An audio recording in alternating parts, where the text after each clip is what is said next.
मैं चाहूँगा कि हमारे बीच जो मौजूद हैं, मेरा ख्याल है सरोज जी अगर आ जाएं यहाँ और वो कुछ अपनी तरफ से और अपने साथियों की तरफ से कुछ बात आपसे शेयर करें तो बहुत अच्छा होगा। सरोज जी आइए, यहाँ जो लोग बैठे हैं उनसे जो आप कहना चाहते हैं। सबको नमस्कार, मैं सरोज अगरवाला से। मैं जो 13 साल की उम्र थी जो कि मैं महिला ढोना शुरू करा था। फिर मेरी शादी हुई तो ससुराल में भी मेरे को महिला ढोना ही मिला और कोई काम नहीं मिला। महिला ढोते हुए फिर बच्चा हुआ मेरे, तो बच्चा होने वाला तो जब भी मैं महिला ढोने जाती थी मेरे को छुट्टी का कोई वो नहीं था, मेरे को तो छुट्टी दे देंगे। फिर मैं महिला ढोते घरों में काम करते थे, वहाँ पर लकड़ी की बोरी थी, वैसी बोरियाँ नहीं थी। उसके ऊपर से मैं नीचे गिरी, तसला मेरे ऊपर था गन का, तो मैं गिर गई नीचे, सारा गन मेरे ऊपर गिर गया। तो मैंने उनको चिल्लाया भी मेरे को उठा तो भी मैं गिर गई, मेरे से उठा नहीं जा रहा। तो उन्होंने मेरे को उठाया नहीं, गालियाँ निकालने लगे।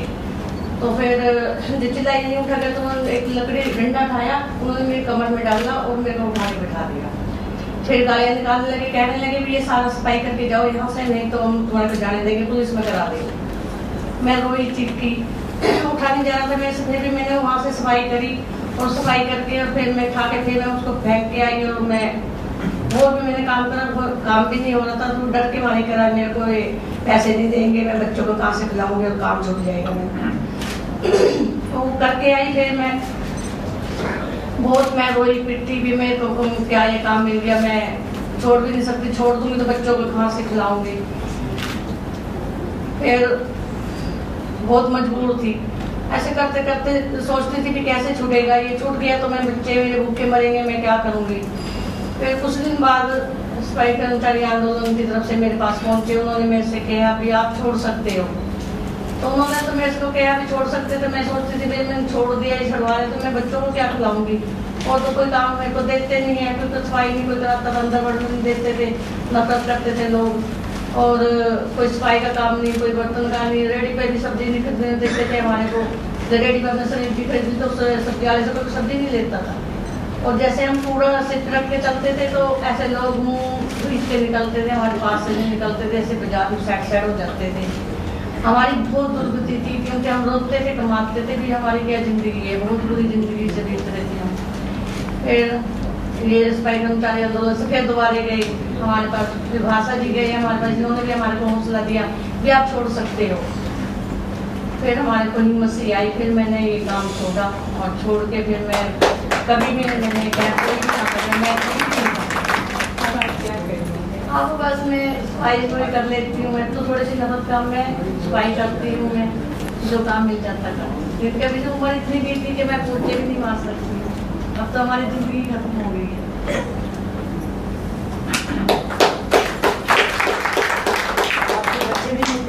नहीं, बच्चे भी नहीं कर रहे।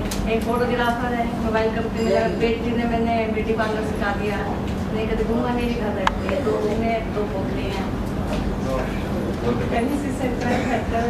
कुछ नहीं मिला हमारे को, अभी तक कुछ भी नहीं मिला। हम बहुत मतलब मजबूरी से कठिन से गुजर रहे हैं बहुत ज़्यादा। अभी तक हमारे को कुछ ना सरकार ने ये नहीं आज तक भी देखा भी इनका क्या हाल है, क्या नहीं, कहाँ से बच्चे पाल रहे, हमारा बहुत बुरा। और इसमें कहानी जो हमारी लिखी हुई भाषा दी है, आप पढ़ना इसको जरूर पढ़ना और पढ़ के समझना भी हमारी ये दुर्गति थी। ये भाषा बड़ी अच्छी है। आप स्कूल गई थी? नहीं, एक दिन स्कूल का तो टाइम ही नहीं मिला हमारे। स्कूल कैसे जाते, जब स्कूल जाते तो अपना पेट कैसे पालते, जो शादी हो गई तो फिर वो ससुराल में भी हमारे को ये करना पड़ा, हमारे बच्चे हो जाते, बच्चों को भी यही काम करके खिलाते। आपको जबरदस्ती कहा गया था काम करने? हाँ जी, हमारे तो सब जबरदस्ती यही था कि हम भी जो ना करेंगे तो बच्चे कहाँ से पालेंगे। हमारे बच्चे पढ़े भी नहीं है, थोड़ी पढ़ाई हमने वो भी कम, कोई 2 रुपये देता था, कोई 5 रुपये, इससे ज़्यादा कोई पैसे नहीं मिलते थे हमारे को। ये जो 13 साल की थी ये सब और अमिताभ में भी दर्द है, और अनंत कथाएं, अनंत दुख है, अनंत कथाएं हैं, और ये अभी कथा समाप्त नहीं हुई है। ये तब समाप्त होगी जब एक भी सफाई कर्मचारी नहीं रह जाएगा। तो अब मैं चाहूँगा कि मैं देवी जी को बुलाऊं और वो आए यहाँ, वो शब्द आपके सामने पेश करें। इधर से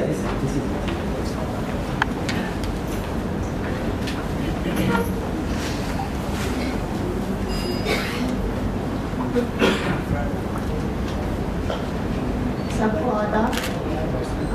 जैसा मेरा परिचय तो हो गया है, मैं जुड़ी तो मैं इस आंदोलन से 2009 में जुड़ी।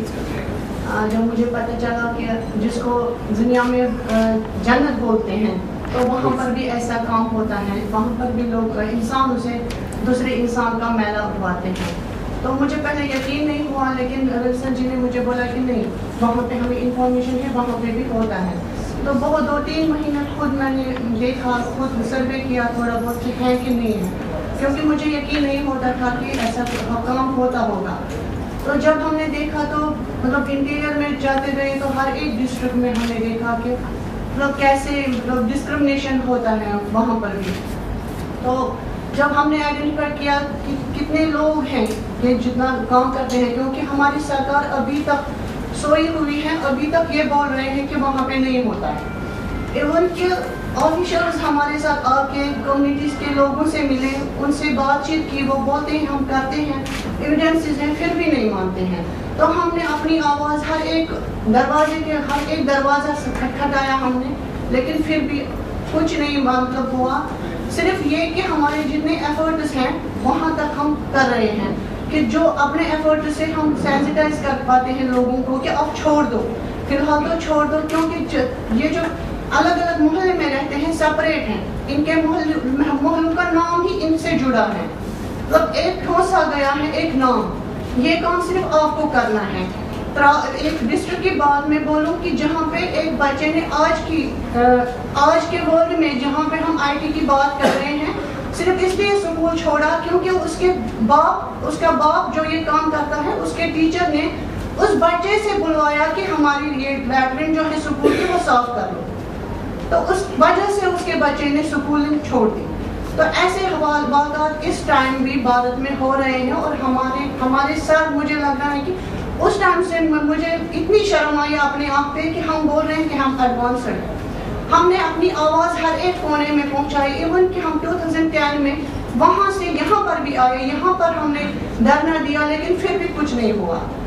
तो उसके बाद हमारे ये बादशाह जी की एक एफर्ट है हमारे साथ जुड़ने की कि एक बुक की शेप में ही हमारी आवाज़ ये है कि ये हर एक कॉर्नर पर जाए, ये हर एक ऑफिस में जाए, हर एक हिंदुस्तानी का दिल इससे धड़के कि क्या हो रहा है। तो कैसे इस टाइम भी इनजस्टिस होता है, कम्युनिटीज का, जात पात का अभी भी चल रहा है कि अपने मतलब हम बोलते हैं अनटचेबिलिटी, तो क्या इनके मोहल्ले ही अलग हैं, इनके स्कूल ही अलग हैं, तो क्यों हैं? ये एक लम्हे फिक्रिया है हम सब के लिए। अगर हम अपने आप को इंसान बोलते हैं तो वो इंसानियत, तो हम एक इंसानियत पे दबा है, तो हमें इस पर सोचना पड़ेगा कि ये क्या है। शुक्रिया। मैं एक ऐसी महिला को बुला रहा हूँ जिन्होंने जब ये काम छोड़ दिया तो उसके बाद फैसला किया कि वो अपने बेटे की बारात निकालेंगे, और जाहिर है कि ये कोई आसान फैसला नहीं था, क्योंकि विरोध तो होना ही था और हुआ, और उन्होंने डट कर उसका मुकाबला किया। मैं चाहूँगा लाली बाई आए और यहाँ अपनी बात आए।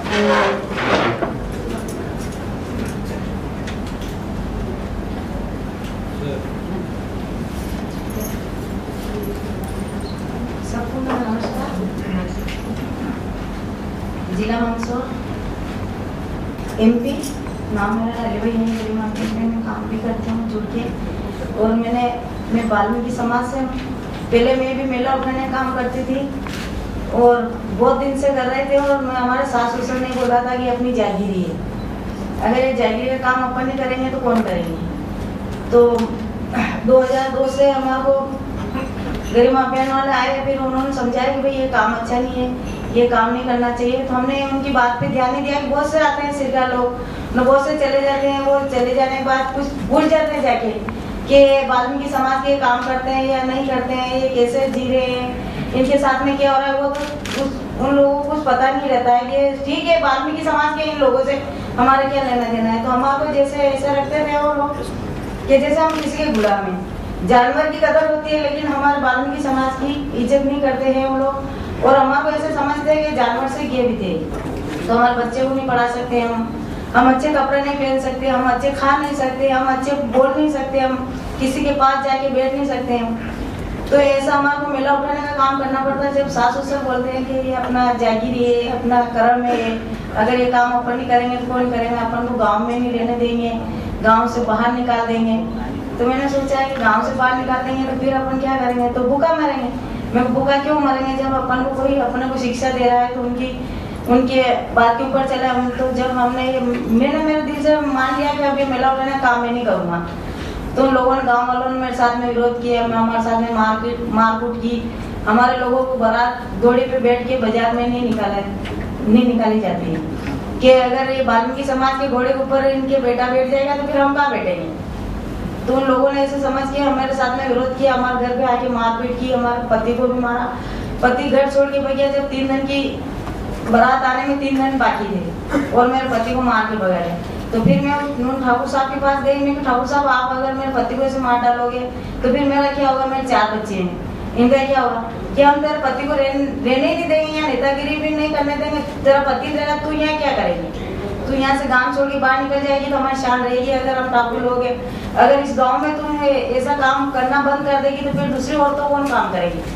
उस कारण से मेरे साथ में लोगों ने बहुत विरोध किया। फिर मैंने हिम्मत रख के मेरे लड़के की मैंने बनोरी निकाली गाँव में। मैं कि सर बनोरी में निकलेगी ठाकुर साहब न, मेरे घर पे मेरी लड़की की शादी करने के लिए बारात भी आएगी, चाहे आप हमारे मान रहे। तो फिर उन लोगों ने पुलिस में जाके रिपोर्ट की मैंने। पुलिस वाले रिपोर्ट नहीं जल लेते हैं, ये तो पागल है, हम इसकी रिपोर्ट नहीं जलेंगे। मैं को सर मैं पागल नहीं हूँ, मेरी रिपोर्ट जलो, मेरा पति नहीं है, मेरे बच्चे की शादी है, कल बारात भी आ रहे और बारात भी जा रहे, आप ऐसे क्यों करें। तो नहीं, दीवान जी कहते हैं कि हेड साहब लिखेंगे, हेड साहब कहते हैं दीवान जी लिखेंगे, दीवान जी कहते हैं कि सेक्रेटरी थानेदार साहब आएंगे वो लिखेंगे। तो मेरे को पूरा दिन हो गया वहाँ पे। मैं कि सर मैं आपके हाथ जोड़ती हूँ, मैं रिपोर्ट लिखो। जब नहीं लिखे तो वो बोले दीवान जी की मैंने दीवान जी की कागज पकड़ी, आपने रिपोर्ट क्यों नहीं लिखी।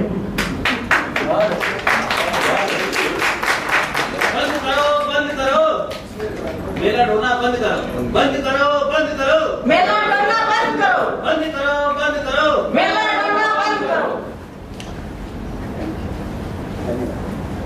फिर रिपोर्ट दर्ज हुई? हाँ सर, फिर रिपोर्ट दर्ज हुई। उनके बाद मेरा केस चला। केस चलने के बाद फिर उन लोगों ने क्या करा कि मैं केस जीत गई। तो एक पड़ोसी का घर था, उस घर के सामने मेरा घर, एक माली का घर था और मेरा घर दोनों आसपास में।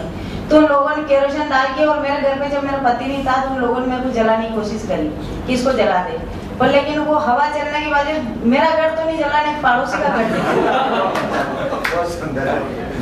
पड़ोसी का घर जल गया। उसमें 2 गाय जल के मर गई और उन लोगों ने केस मेरे ऊपर लगाया। जब रात में फोन किया कि लाली भाई ने पड़ोसी का घर जला दिया, 2 गाय जल गई और इसने आग लगी। जब मेरे घर पे कोई बच्चा नहीं था, मैं सिर्फ मैं अकेली सोती थी। फिर मैंने देवास भी फोन लगाया, मैंने भोपाल भी फोन लगाया। फिर मैंने सर मेरे ऊपर ऐसा हो रहा है, अब मैं क्या करूं। गरिमा अभियान वाले को बताया तो कुछ फिक्र मत करो, आपकी पुलिस आपके यहाँ घर पे नहीं है, मैं क्यों नहीं आई।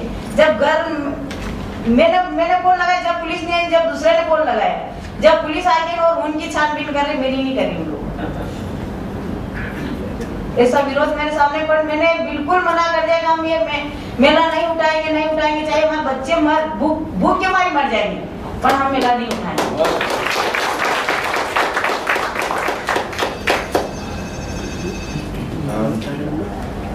आखिरी बात के तौर पर महिलाओं में से मैं चाहूँगा नारायण अम्मा यहाँ आए और वो तो तेलुगु में बात करेंगी, लेकिन उनका तर्जुमा करने के लिए मैं एनी से कहूँगा। एनी यहाँ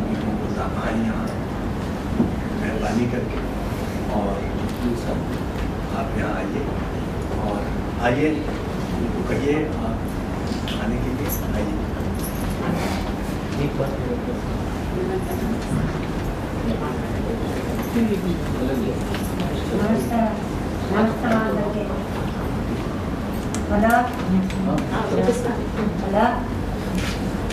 आवाज आ रही है ना?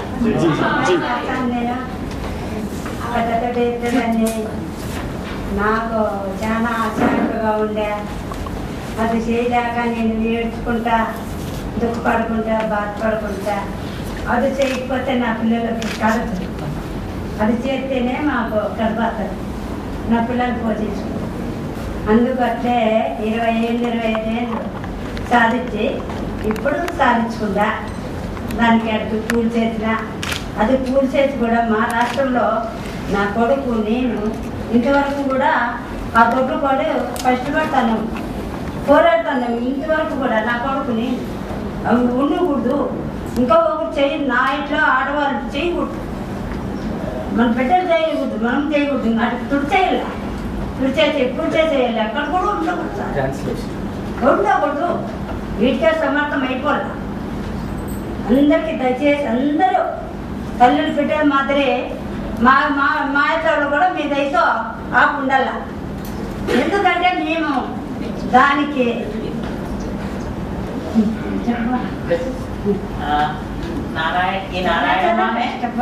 नारायण माँ आंध्र प्रदेश से आई है। शायद सबसे पहली जो महिला इस महिला डोने के विरुद्ध में बाहर आई है नारायण माँ उसमें से एक है और वो कह रही है कि ये काम मुझे बिल्कुल अच्छा नहीं लगता था, लेकिन इसके बावजूद मैंने 20 साल इस काम को किया क्योंकि इस काम करने के बजाय मेरे पास कोई और रास्ता नहीं था अपने बच्चों को पढ़ाने के लिए या बढ़ाने के लिए। लेकिन इसके बाद सफाई कर्मचारी आंदोलन के सपोर्ट से मैंने इस काम को बंद किया और मैं और मेरा बेटा दोनों अब बाहर काम करते हैं। बहुत मुश्किल से काम मिलते हैं, बहुत तकलीफ उठाते हैं, लेकिन फिर भी हम इस काम के लिए वापस नहीं जा रहे हैं क्योंकि हम चाहते हैं कि कोई भी इस तरह के काम ना करें। कोई महिला ऐसा ना हो जो उनकी मजबूरी हो कि इस तरह की काम करने के लिए उनकी लिए मजबूरी हो। మాకు అప్పటికి మాకు పెద్దవాళ్ళు ఉన్నా కూడా ఈ అమ్మాయి ఇటువంటి పనులు చేస్తాండారే మున్సిపాలిటీ అని మాకు సొంతం ఉంటుంది సార్. అప్పట్లో వాళ్ళు మమ్మల్ని ఏం పట్టించుకున్నారు కాదు. మా మాయ పడితే అది దుఃఖం అంతా కన్నీళ్ళు కాకపోతే అంటే ఈ చేతలకి అవుతుంది, ఈ కన్నీళ్ళు తుడుచుకునేది లేదు మాకు. ఈ చేతలకి అయింది ఇక్కడ మగానికి అవుతుంది అండి. ఈ కొమ్ము తీసుకొని తుడుచుకుంటే ఈ కొమ్ముకి అవుతుంది. అటువంటిగా కష్టపడినాం సార్ మేము అప్పట్లో. ఇంతవరకు కూడా కష్టపడతాను. ఇది అనేది ఎక్కడ ఉండకూడదు, ఎత్తేదే అనేది ఉండకూడదు, ఇలాటంలో ఉండకూడదు. वो कह रही है कि जब ये काम करते थे तो हमारे हाथ ही हमारे लिए काम नहीं करती, क्योंकि अगर हमारे मुंह के ऊपर मैला गिरती है तो उसको निकालने के लिए हम हाथ से नहीं ले जाते, हमारी कोंग से नहीं ले सकते, क्योंकि फिर वो जो मैला हम धोते हैं वो हमारे ही ऊपर फिर गिर जाती है। तो इसीलिए इतनी मुश्किल से ये काम करते हैं और जो भी संगम होती है वो भी हमारे लिए कुछ काम नहीं किया है। लेकिन अब हमारी ये दृढ़ निश्चय है कि ये काम किसी को नहीं करना है। ఆయన మా ఇంటికి డైరెక్ట్ వచ్చి ఇగో ఇంతవరకు మమ్మల్ని నడిపించినారు. అసలు ఈ రాజ్యాలు ఎక్కడున్నాయో, ఢిల్లీ ఎక్కడుందో, హైదరాబాద్ ఎక్కడుందో, కర్నూలు ఎక్కడుందో అనేది కూడా మాకు తెలియదు అనమాట. తెలుసు సార్ మాకు. దీన్ని కూల్చేసి ఎత్తేసేకి ఎవరు పట్టుకుంటే నాకు ఈ పని ఇది అయిపోతుంది, ఇది సమర్థం అయిపోతుంది అన్న ఎంతగా నేనే ఆలోచన చేసుకునేది. దొడ్డికాడ కూర్చొని ఎవరు పట్టుకుంటే ఈ పని చేస్తారు అని. అటువంటిగా మేము కష్టపడినాము. మేము అప్పుడే అంత పనికి మేము సేవలు చేసినాము. మా బిడ్డలకి ఏమి ఆధారం లేదు ఇప్పుడు కానీ, ఎందుకంటే నా బిడ్డల గురించి నేను కష్టపడినప్పుడు కూడా.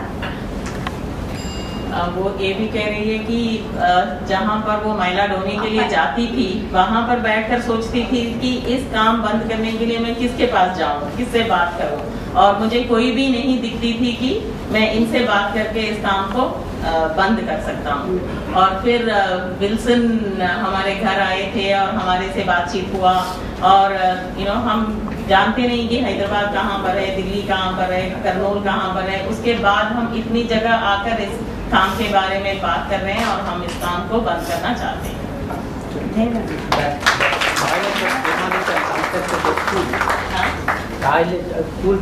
स्कूल ओके, जो टॉयलेट काम करती थी शायद वहाँ पर 400 सीट्स होती थी, माने एक समय पर 400 लोग उस टॉयलेट में काम बैठकर टॉयलेट कर सकते थे। उसको अब डिस्ट्रॉय करके वहाँ पर एक नया स्कूल बनाया गया।